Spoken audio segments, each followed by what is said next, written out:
Hi there, this is Joe from SquareXO, and this is SquareXO episode 66. I'm joined by Dan. Hello. And Rebecca. Hi everyone. Hi everyone. Right, I warn you now, this isn't going to be our longest episode ever. It's too hot and there's other stuff going on, but I'm sure you don't care because you're watching football and enjoying this lovely roasting hot weather outside. It's literally baking in here, so we can't spend too long, otherwise there'll be nothing left of me. I'll just evaporate. Okay, but yep, so before we start, www.squarexo.co.uk is where you find our website and our content. You can follow us on twitter.com/square_xo, and you can back us on patreon.com/squarexo. Last week I showed you our brilliant mug, which is one of the incentives. You can also get a badge. I've got that here somewhere. Look. There's a wee badge. Can you see it on the camera? Can if I do it. There you go. You can even get badges. Badges, mugs, t-shirts, and awesome content. Yay. So, yeah, check that out. We're on Podbean, we're on iTunes, we're on Spotify. And there's an awesome competition as well. I've not picked my winner yet, have I? But I will. So, yeah, the competition is SquareXO July now. We'll be announcing the winner for June. Well, we'll be putting the poll up and then we'll announce the winner. I need to choose my pick first. But once we do that, in the meantime, SquareXO July, is that started now? Just starts automatically. People didn't need to wait. Just so don't wait. Just start sharing your PS4 screenshots with the hashtag SquareXO July and you can join in and hopefully win whatever the prize is this month. I have no idea what the prize is. Haven't announced it yet. We haven't announced it yet. We'll so, announce it when the winner of June is announced. Yeah. Okay. So yeah. Okay. So let's start with the gaming news and fly through this fun episode. I'm so warm. I think my computers are they're both, and well, certainly my Mac, that keeps shutting itself down, and I think it's because how warm it is. Yeah. It just keeps shutting down all the time, so I've been having issues. Yesterday I was trying the Crew 2 video, which I've done, and I've done the review. It's on the website now. I tried to edit it twice yesterday, and the computer shut down both times because of the heat, and I thought, go away then, and I'd just done it this morning instead, before it got too hot.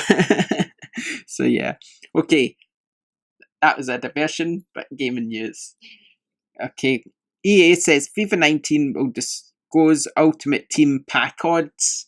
So that means you'll find out the odds of getting certain players, which is pretty mad, I guess, which is quite cool. For those that care. Yeah. Oh, I care. I love FIFA. I've just not played it in months, but that's why actually I did play it for my brother-in-law at the weekend because he wanted me to win one of his matches for him, which I did. So, yeah. So that's quite interesting. Uncharted creator, I don't know if you could call her Uncharted creator, maybe Uncharted writer, Amy Hennig, has departed E3. EA, not E3. Of course, she has departed E3 because that's finished now. The heats went to my head. But she's also departed EA, and our Star Wars game is apparently on hiatus, I guess, on the shelf, it says here. But if it was on the shelf, that'd mean it was in game for sale. So I don't think it's on that shelf. It's maybe on the EA's shelf. We're not making it anymore. But yeah, she's going to make up her own indie studio.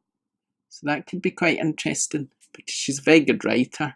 But obviously we've not seen much from her because she left Naughty Dog, went to EA, and whatever's happened to EA's happened, and she's not actually made anything since she left. So now she's going to do an indie game. We'll probably hear from her within a year or two, I would think.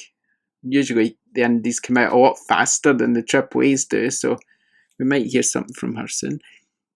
Todd Howard from Bethesda and his team have apparently settled on an Elder Scrolls 6 region.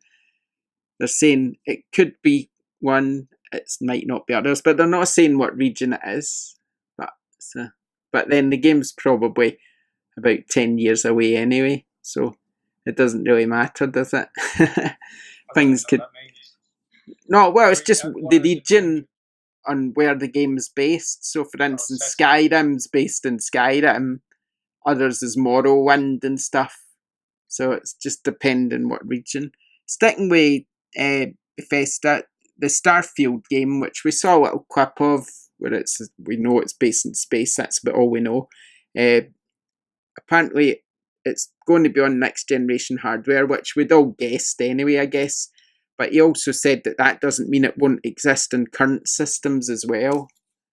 Whether he's hinting that if you buy a next-gen game, it will still work in current systems, or if he's hinting we're going to release it in both, I don't know. But who knows, maybe it'll work in both. The PlayStation Plus games for July have been announced. Absolver, Heavy Rain, and PS3 owners can download platformers Rayman HD and Extreme Exorcism, and Vita owners can download Space Overlords and Zero Escape, Zero Time Dilemma.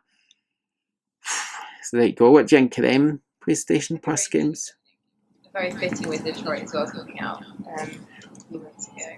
Feels like the scrape in the barrel a little bit, though, doesn't it? With the rest of them, yeah. Well, maybe. It's like how old is that now? 10 years? Surely. Yeah, that came out with the physical collection not too long ago. Yeah, but it was on PS3, wasn't it? Yeah. Yeah. And then it was on PS4. But this will be the remastered version, won't it? So. Yeah, of course, but it's still an old game. It's still not. Yeah, I think but it's got to be with Detroit. I think it has to be the reason why they're putting that on there. yeah, probably. It's just fitting, isn't it?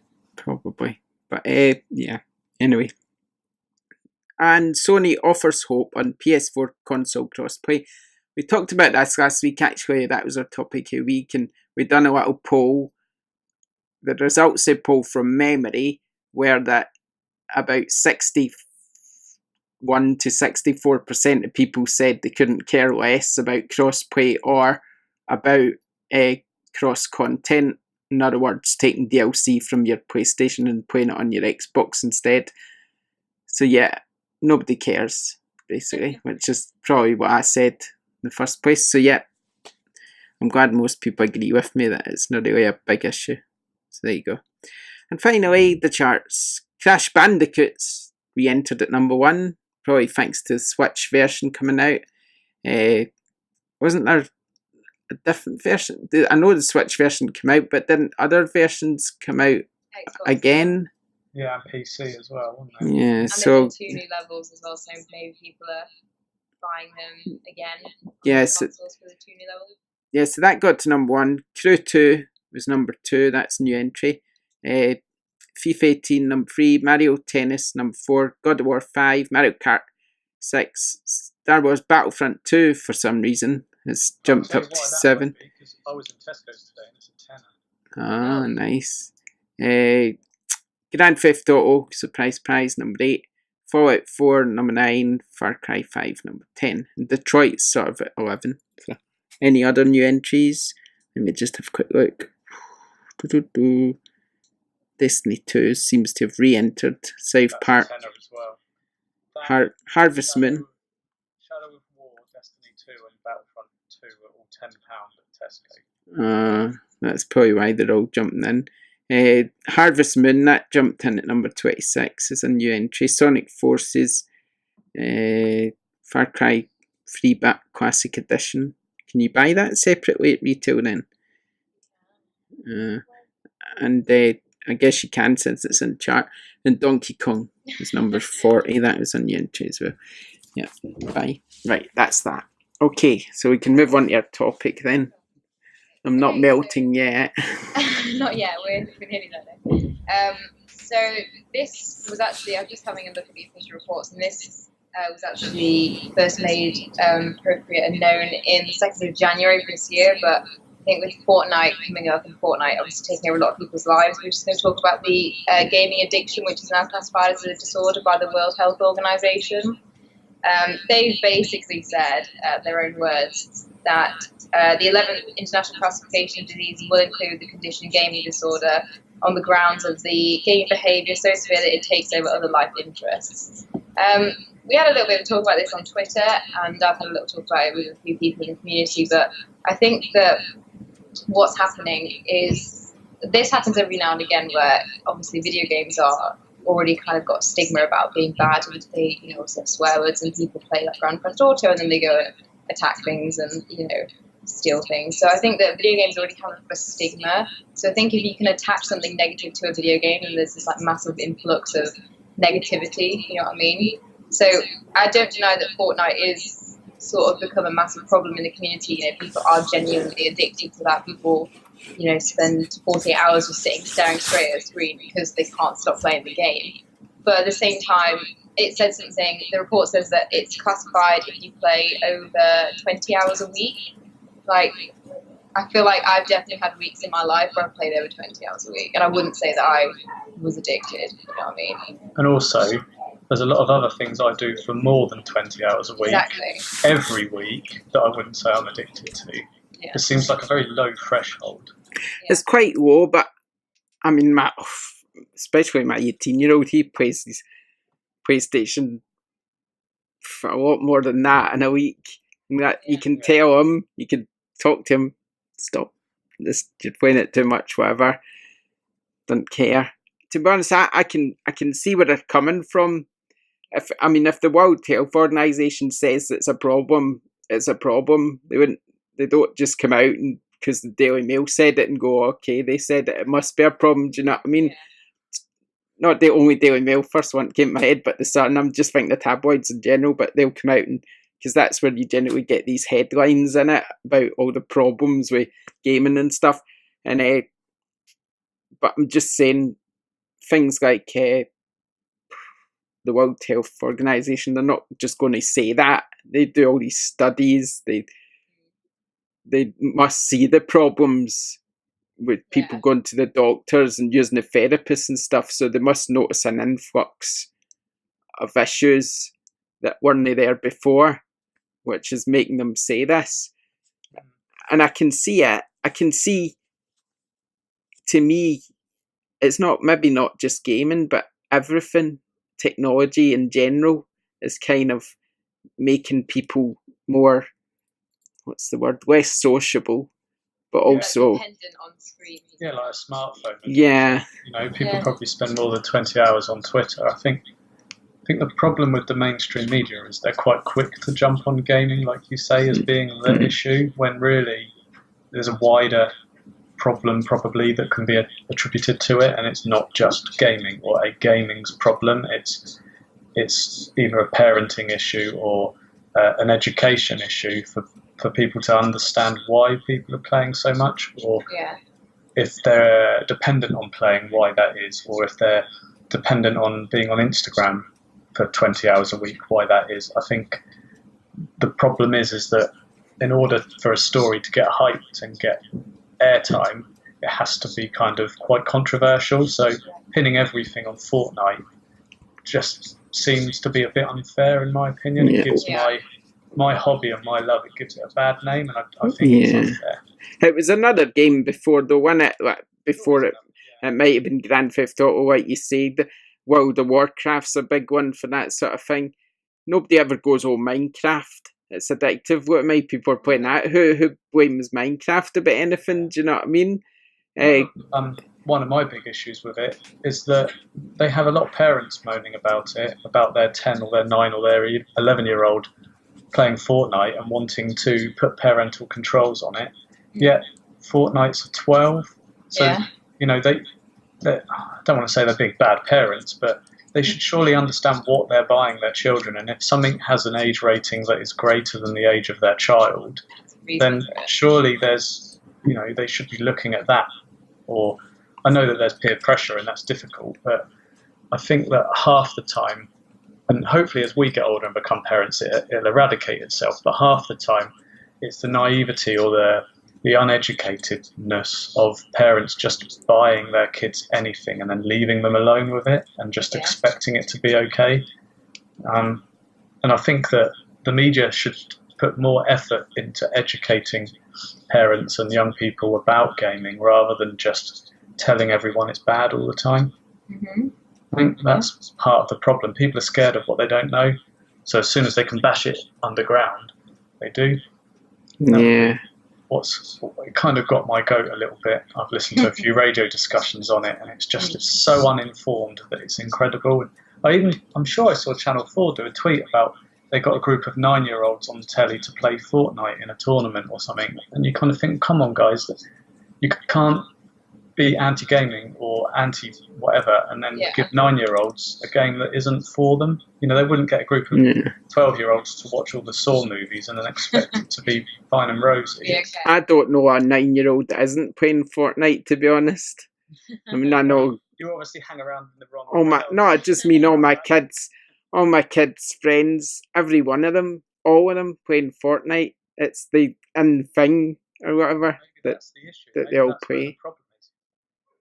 But I don't know, it's difficult. I mean, it's not you can see why people let their kids play it, because it's not really that violent a game compared to some. It's quite fun, friendly. They're all playing together, they're all chatting together. And what's the alternative? That they get left out and that all their friends are at school talking about this game and that they all play online together and your kid's not allowed to play. No, well, I don't think it's particularly bad. I mean, no, I'm not saying you are. But I just think it needs to be sort of. You just need to let them play it in sort of regulation sort of thing. Not you just need to take control of it.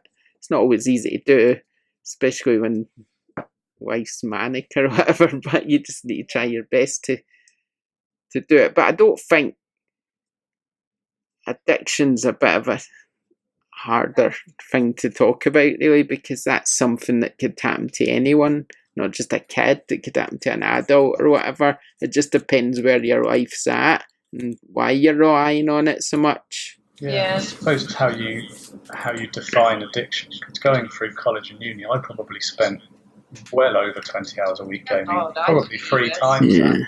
Probably even in life now, I take a week off when a new game comes out, you know, and I'll play all week with it. So, but then I'm not addicted as such that I will stop and I will eat or I will go out. You know, I can pull myself away from it. Yeah, same. Yeah, let's see what some of your users got to say then. This is Sean. He said, I'm nowhere near the point of ever being addicted to gaming, as I don't get the time to play as much, but I certainly get very grumpy and moody when I've not had the chance to game for a while, especially when a new game is out or I'm deep into a game. Thomas says, I can recognise that many people have addictive personalities, but it's unfair to single out gaming specifically. Vulnerable people will gravitate to various forms of media or activities. Still, a lot of unformed prejudice towards gaming in the press. Yes, agree with that. And finally, this one's from Mystic Wolf. It says, I have a view on so-called video game addiction, if I may. Folks who saying this clearly never play them. Watch from a distance. Games have been around for decades. Why didn't people talk about this during the 90s? Society is looking for things to create an issue of. I think what I'll just comment on why didn't people talk about it in the 90s is just because social media wasn't about. So there probably was people moaning about it. And also gaming's a lot more. It's a lot more in your face now than it was in the 90s. You can play online. It's everywhere. Everybody's playing. It's the biggest industry, isn't it? People are more open to talk about things these days as well. Things like depression and all of that. People are more willing to open up. So it might just be that it's, like you say, it's easier to talk about it and more people will talk about it now. I mean, I've no doubt. Sorry, I was just going to say, I've no doubt that gaming does play a large part in depression, anxiety and stuff like that. But I've also no doubt it can help with those things as well. Oh, yeah.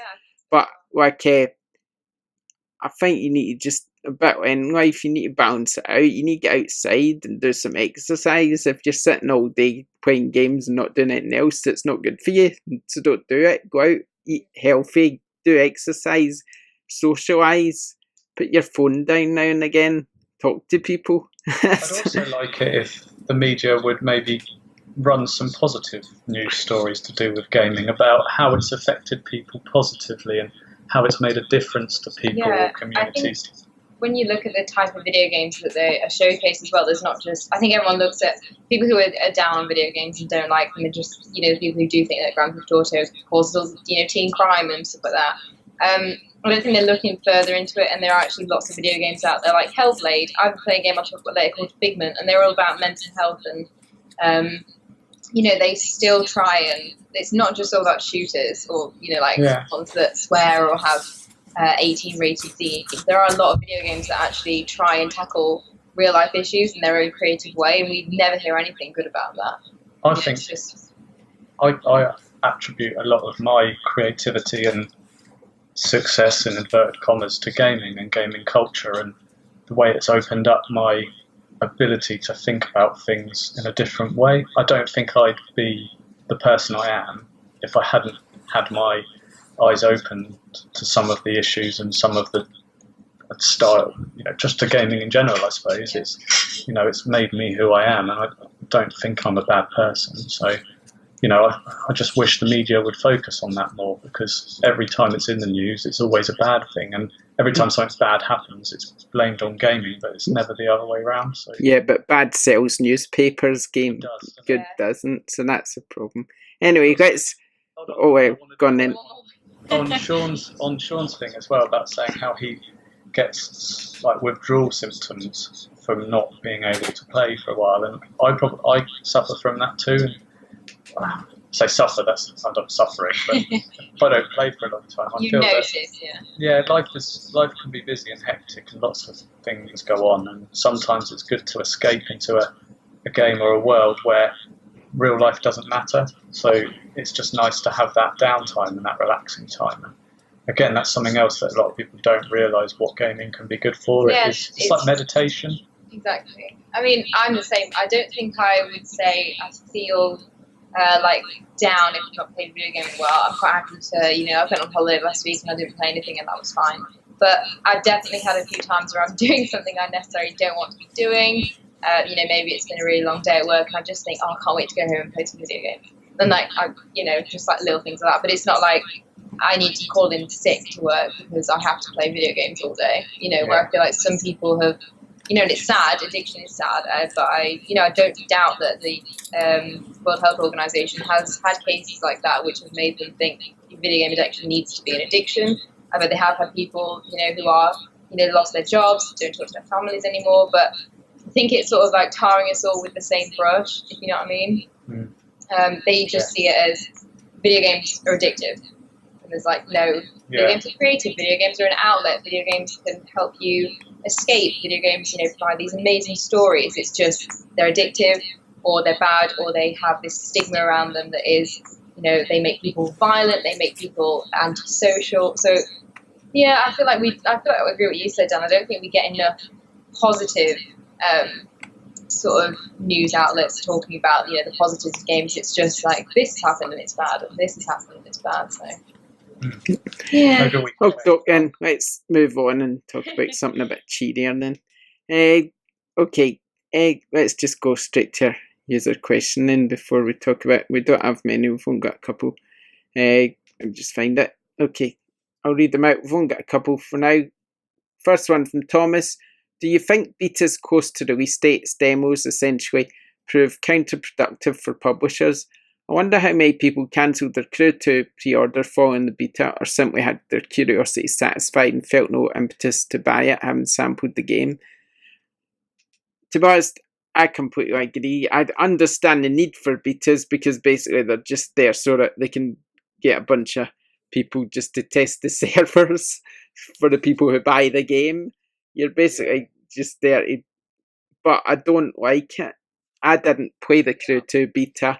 I knew I was going to play the game and review it, and I didn't want to play the beta because to me, I don't like demos. I've never liked demos. I've never liked betas, early access, nothing like that, because I like to look forward to a game.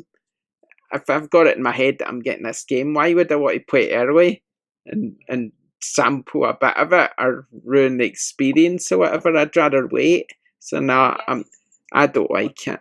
I guess what they want you to do though is to sample a little bit and think, oh my god, I can't wait, I'm definitely going to get this. They want you to erase any doubts you might have had about the game, you know what I mean? So I'm just trying to think if I've ever played demos. I don't really play demos because I'm a bit like you.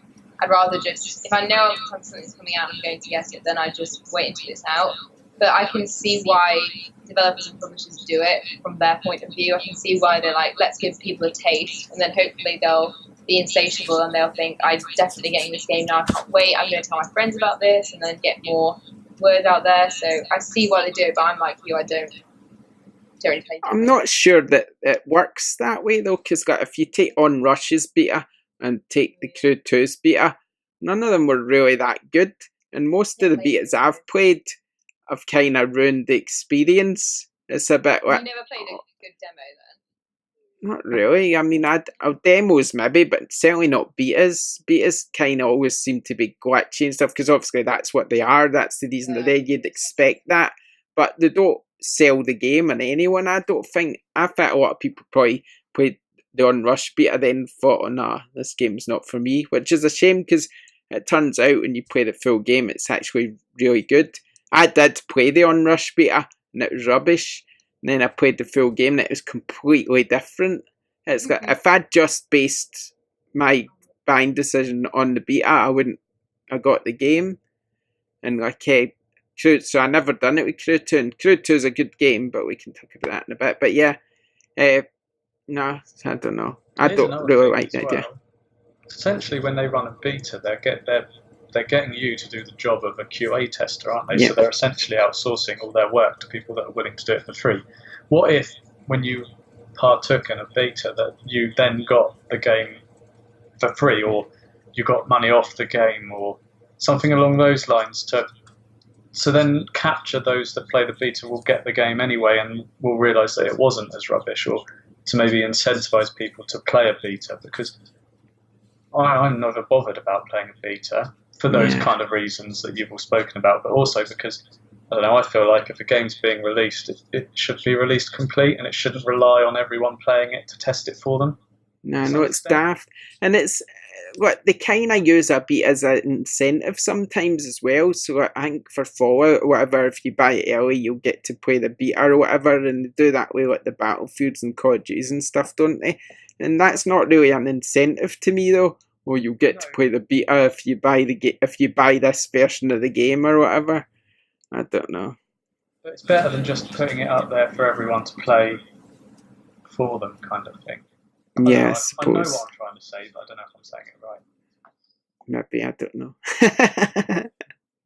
But nah, I'm too hot. I'm just like, oh, I don't know. My brain's melting, dripping out my ear. Okay, next question. Without looking it up, can you guess how old some of your favourite games are? You may fact check after you have guessed, he said. That's from Vitronic. So, some of my old favourite games. So if I took the original Uncharted, for instance, which is one of my favourite games, I really like that, just because it was, at the time, it was just a cracking game, then that's got to be 2000 and... Okay. It's got to be low 2000s. 2000 and... Well, it's PlayStation 3. The original Uncharted. 2000 and... that's a hard one. 2006, I'll say. That's a guess. Or Cameo, which is probably 2004. I'm probably saying far too. So Uncharted's 2007. So you went Cameo, I said. What was that? 2005. Oh, it's a year out both of them. What about Darksiders 1? Oh yeah, you like Darksiders. Darksiders 1's got to be 2010. Yeah, bang on. Oh, we can't beat you. Yes! Well, Becky's only got one favourite game. Yeah, when did that come out? I know the month. I want to say I know the month. And the date, I don't know. Definitely 2015. Yeah, boring. March. Is it the 13th? March 24th. Oh, it's close. And then the out. DLC, which is another favourite, was November 2015. Don't know what date that was. What other games do you like? Do you like any other games? Have you played any retro games? Journey, Rebecca. When did that come out? Journey originally. Oh God. 2012. No, I think it's younger than that. Is it younger? It was on PS3, remember? Yeah, wasn't it It was 2012. Was it? Oh, good guess. Yes. Excellent. What about Look you, at Dan? Loftus. Originally? Yeah. Oh, no clue. 2000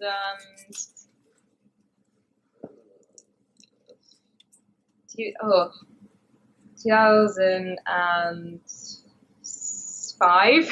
Yeah. Was it Well done. actually? That's Yeah. crazy. Well Okay, done. so move on before I get one wrong. Well, my favourite game, Shenmue, but I think that's 99, 2000, around there. Metal Gear 1, 97, I'll say. Right, okay, well, now I need to Google it. Yeah, but we'll stop at that because we're spending time Googling. Whilst you Google that, should we do our Patreon only Yeah. lottery Yes. draw? Yes. I've got a hat, and like we've said on Patreon, if you back us at any level, every month after the pledges have come out, we'll put all the names into a hat and pick someone to win a £10 PSN voucher, or $10 if you're in America or whatever. So I've got my hat, and I know if you're listening you can't see it. It's not my hat, it's Lisa's. And I'll just hold all the names up so you can see. So that's David Patterson. By the way, it was released in 1987. 87? The first Metal Gear, yeah. Oh, I meant Metal Gear Solid. I don't know. Jason Park. I put you all in the hat. I'm folding them up and putting them in the hat. I just don't want to be called a cheat. Yeah, we're witnesses. If you're on Casey YouTube. Johnston. Thomas McInnes, our biggest Patreon.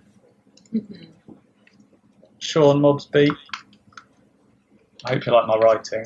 It's really Carl nice. Jennings, who with eyes, that's known on Twitter. McChicken Nugget lover. Oh yeah, he loves his nugget. Matthew Afton. And finally, Just Catherine. So they're all in the hat. I'll shake them up, and what I'll do is I'll come down and up. Sorry, this isn't very good podcasting, but it's on the video. I've got our winner. Should I just hold it up? Yeah. That's the winner of our £10 PSN. David Patterson. There you go. Congratulations. We'll message you on Patreon. Let us And know we'll what- do another one next month, won't we? Is that right? Of course, every month that we are on our goal, then we will do that. Well done, David. You go back in the hat for next month as well, but I'll keep it out. I'll make a note. Yeah, and you'll. That's version 1 of the Patreon lottery. Once we hit another goal, we start giving away a game a month. But I think we're a little bit off that at the moment. Yeah, that's cool. Okay, right, time to move on again then. We're going to talk about what we've been playing. So, what we've been playing. I guess I'll start since I'm on the screen. Okay, so I did mention FIFA. I played that briefly because I won a game for my brother-in-law because I'm better at FIFA than him. What else to play? I don't know. But it's true, so it doesn't matter. FIFA doesn't matter. And also the Crew 2. What else have I played? I think that's about it, to be honest. I might have reviewed some stuff last week, but maybe I talked about it already.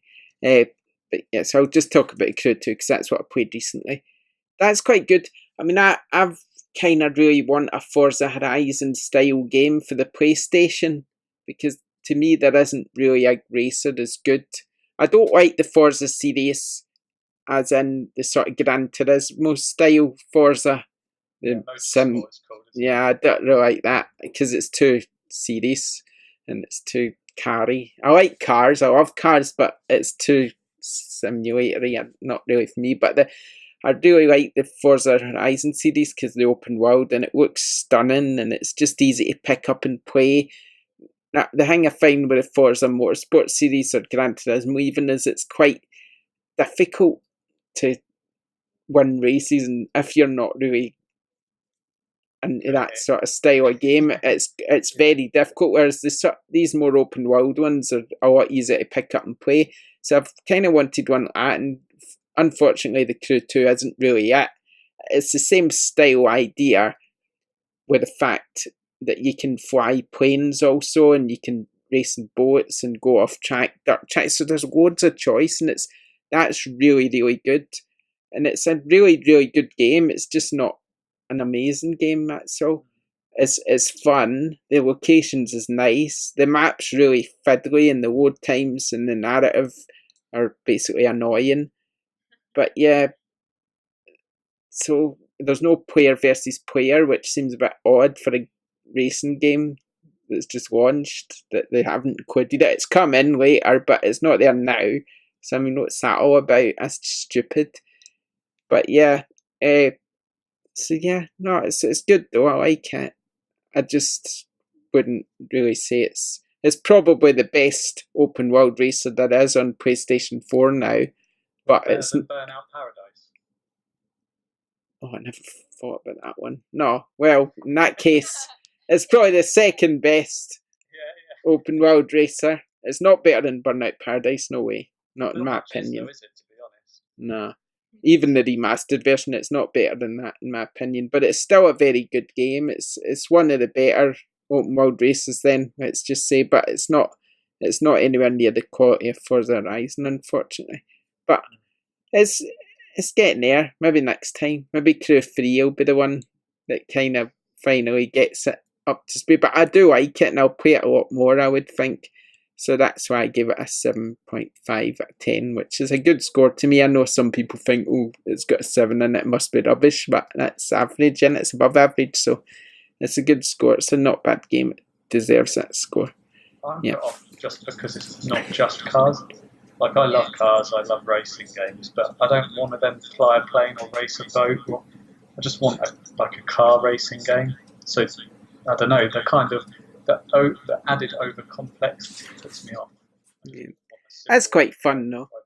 I quite like how you can drive along, and then you're driving along the street, and then you can drive up to the water, hit the button, and you'll just change to a boat, and then you can drive your boat along, you hit the button again, you change to the airplane. That's pretty cool. And you get races like that where it's almost like a relay where you're in a car and then you'll switch to the boat and then you switch to the airplane, but there's not many of them. But not gimmicky to me. Yeah, it's quite fun. I mean, it's different. But that's it. That's me finished with what I've been playing. Well, I'll quickly jump in because I've not been playing too much. So I finished the World Tour mode on Horizon Chase Turbo, which we'll do a chat about at some point, Joe. But I'm at the point with it now where it's just frustrating. I just want to smash my controller because the rubber banding in it, and I had a moment on Twitter, is just ridiculous. You can get into 4th place from the start, and then by the end of the first lap, you're down to 12th because the AI cars just have so much overspeed that it's just not fair. So we'll chat about that more later. And then I started playing Reverie. I think that's how you say it, Reverie, yeah, on PS Vita. I got the special edition from PlayAsia, which is this one. And it's really good, actually. I'm like an hour into it, but basically, if you like top-down old-school Zelda games, that's basically what it is. So, but set in on an island in New Zealand. So, yeah, it's really good. That's all I've been playing, though. So that's nice and quick. Yeah, mine, I've not been playing too much either, so sort of worth it. First thing I've been playing is Figment, which is something I've been reviewing for Daily Star. Basically, it's been out on PC for a year now, but they've brought it onto the Switch. Excuse me. It's basically a isometric puzzler, but you're set inside the mind. So you're set inside the mind of someone, and as you go through the game, it's clear that this mind is very troubled. There's like a lot of fun things, lots of things that are reminiscent of youth. It's kind of adorned with things from school, so there's pencils and apples, and then there's like zany instruments and stuff. But then also there's these monsters who are sort of poisoning the mind, and you have to go through and you have to fight them all. So on the surface, it appears to be a very happy game, but it's sort of very clever in the way that it tackles mental health, and it makes you think, it looks beautiful, but then underneath the cracks, it's actually, it's a world that's suffering. So I really enjoyed that. Then the only other thing I'm playing, which I did show earlier, is Far Cry 3 Classic Edition, which is something I'm reviewing for SquareXO. I have played Far Cry 3 before, so it shouldn't be too hard to get the reviews on time. I'm really liking how it looks. The graphics look really good, but after playing Far Cry 5, it's kind of a bit weird to go back to suddenly having to do radio towers, because obviously in Far Cry 5 you don't do that anymore. You just sort of run around the country and the map exposes itself, and now I've gone back to an older game that's still got its same structure. So now I've got to go do all the radio towers and everything that people praise Far Cry 5 for not having, Far Cry 3 has. nothing You've wrong gone with it. backwards. Yeah, there's nothing wrong with it. It's how the game was. It's just it's a remake of the game, so it's absolutely fine. But it's weird having just played something so different in the same franchise. But that's really good too, and I will get the review on that done when I can. But yeah, that's it. So is Figment on PS4 yet? It's coming onto PS4. It's on the Switch right now, although I know you never play your Switch. No, it's really good though. It really, looks really nice. clever. Is it made by the people that make Bastion? It's made by Bedtime. Okay. Or Bedtime Games. No, I recommend that though. It's really good. Nice. I was just looking at screenshots. It makes you think. The Yeah. puzzles are really clever as well. That's what I like. One of the main things about it is you're sort of given everything you need for puzzles in the future. So there'll be batteries, and you're told that feel free to pick up these batteries because you might need them. And if you don't take them with you, then you'll just have to do a little bit more hard work at the next location. But if you take them with you, you just take them out of your pocket and put them in, and you've basically done a shortcut. So yeah, it's really clever. I really do like that one. Okay, right. Before we wrap up, it's fun time because we've got to play a quiz. So I've got it prepared. No This is going to be there's no glitches. There was no glitches with the questions, was there, or the opinion, and there's no glitches with the quiz. Hopefully, fingers crossed. I think I deleted all the old ones off the drive, so that I didn't have any muddled. I've lost it now. I can't say what I'm trying to say. Forget it. Okay, here we go. This is a very straightforward port of a game loved and loathed in equal measure. This edition is a great way for newcomers to experience one of the best games in the series, despite some clunky controls. Many people have made up their mind about... I'm not going to read that bit. No, I'm not that. That's what I'm saying about that one. People see what it says, so they'll probably guess what it is, but I'm not going to read it because it'll give it away. That's the critic review. The user review, incredible game. This was back on the Xbox 360, and now thankfully it's got the well-deserved upgrade to PS4, but there really isn't anything great. Nothing has changed at all, and being a remastered version, this is probably to be expected. Still, it's a great game, and thankfully I got it. And still, it's a great game. Two things that gave it away that I probably should have edited it out. On PS Plus. Oh, see, I was going to say Tomb Raider, but it's obviously not, is it? No. It wasn't only on Xbox 360. If I read the next bit, you would get it straight away because it basically tells you what it is. So I forgot to take that bit out. So the users are going to guess what it is, I would think. So let me just read the critic one again, the bit that I'm allowed to read. This is a very straightforward port of a game loved and loathed in equal measure. This edition is a great way for newcomers to experience one of the best games in the series, despite some clunky controls. I'm not going to read any more than that. That's the critic review. The user review, incredible game. This was back on the Xbox 360, and now thankfully it's got a well-deserved upgrade to PS4. But there really isn't anything great. Nothing has changed at all. And that's all I'm going to say. User review. I can't think of any Xbox 360 games that came to PS4.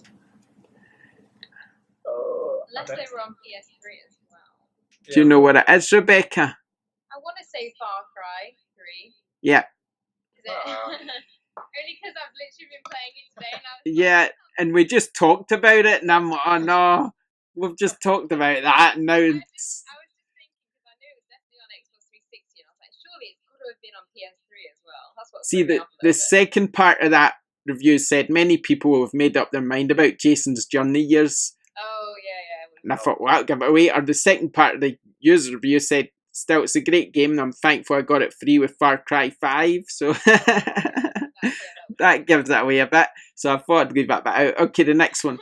An already beautiful experience is made even more gorgeous on the PlayStation 4. A trip worth taking. Why are these all remastered ones? It's a bite-sized adventure that you won't forget soon. That's a critic review. User review, very simple, very beautiful, and very well made. It's also very short, but that's a minor complaint for a game that you can pick up for a few quid. Well worth a few hours of your time. Yes. I can't believe... That would have made it a bit trickier, I think, because I straight away we was talked about that as well, didn't we? Yeah, we did. It's really annoying, all the ones that are coming up we've talked about. Have we talked about this last one? Do I even remember what this one is? A good adventure with an interesting plot and a bunch of marvellous characters. At the same time, its gameplay is completely focused on quick time events, and this could be boring if you're not ready for them. Oh, I remember what it is now. I've just guessed what it is. The graphics are awesome, and the world building is too. The story is good, and the multiple endings are fantastic. It could have had a few more hours to play. Free on PS Plus this month. What? Have you guessed what it is? No, it's not. It's not. Oh, okay. I thought it might have been Heavy Rain. No, it's not. I guessed what it is, even though I know what it is. Yeah, that's cheeky. But I forgot what it was, and then I guessed. I forgot, read that, and then realised I knew what it was. So, I don't know what other game. Unless it's Beyond Two Souls as well, but I haven't played that tonight. No, it's not that, no. It's not. What game has loads of quick time events? It's not Hidden Agenda, is it? What one did you say, Rebecca? No, it's not that either. Can't believe you are not getting this. I cannot believe it. That's both. The critic reviews a good adventure with an interesting plot and a bunch of marvellous characters. At the same time, its gameplay is completely focused on quick time events, and this could be boring if you're not ready for them. The user reviews the graphics are awesome and the world building is too. The story is good and it says multiple finals are fantastic. I presume they mean multiple endings. It could have more hours to play. No, it's not a Telltale game. What other games have got quick time events? I can't believe you haven't got it. Come on. I can only think Quantic Dream games or Until Dawn. God. Have you said it already? You haven't said it already, I'm sure you haven't. Characters. You're making me think you've said it already, but you haven't. No, have we? Go count down. 5, 4, 3, 2, 1. No It's idea. Detroit. Oh, so annoying. I couldn't believe. I'm thinking, what? Like Heavy Rain. Quantic Dream, Heavy Rain, Beyond Two Souls. I've written but that, and that's why I'm sitting there thinking, have they said it? Is it just me if they said it? Oh God, we're sorry. That was fun. The heat. That is the heat. I know. I'm totally melting here. That's what it is. Right. Okay. Let's just wrap it up then for a melt to pieces. Okay. I don't know how long we've recorded for. Sorry if it's a bit shorter than usual, but we're all too hot. So yeah, and it's summer. It's quieter in the summer. There's not as much to talk about. But there is plenty on the website, so check it out. There's so many reviews. I don't know where we're getting them all from. It's just really busy, even though I hate to think what's going to be like August onwards. We'll probably be posting reviews for areas, but at the moment we've posted quite a lot, so check them out on squarexo.co.uk. Don't forget to back us on patreon.com/squarexo if you can. Get a nice badge, mug, whatever you want, or just back us for the fun of it, because you like our content. That's good too. Every little helps. We're on twitter.com/SquareXO, Patreon, Podbean, and now Spotify, which is brilliant. We're on Spotify. That's good news, isn't it? So yeah, we've drawn our monthly draw. The winner was David Patterson. Is that right? Yeah, sounds right. I have written it down. Good. Yeah. So right. you'll hear from Dan, and yeah, sure. If you want to take part in the draws, then make sure to back us, and you'll be entered too. And if I've got everything, into the competition at SquareXO, July, yeah. and That's everything. we've all wrapped up. Just thank you very much to all our backers so far, and to everyone who listens. It's really appreciated. And we'll see you next time. Thanks for now. Bye.